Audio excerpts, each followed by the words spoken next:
ঘূর্ণিঝড় রোমেলের কারণে দক্ষিণাঞ্চলের বরিশাল জেলার বাকেরগঞ্জ থানার ৫ নং দুর্গাবাসা ইউনিয়নে জলাবদ্ধতা দেখা দিয়েছে।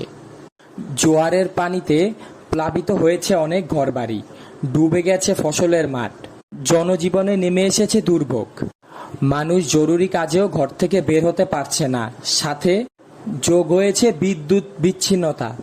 বিদ্যুৎ না থাকায় মানুষ তাদের প্রয়োজনীয় সরঞ্জামগুলো চালাতে পারছে না, মোবাইলের নেটওয়ার্কও থাকছে না।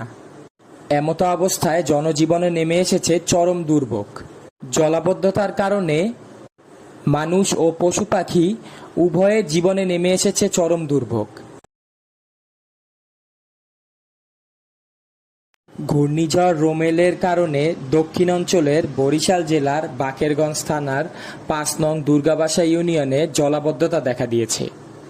জোয়ারের পানিতে প্লাবিত হয়েছে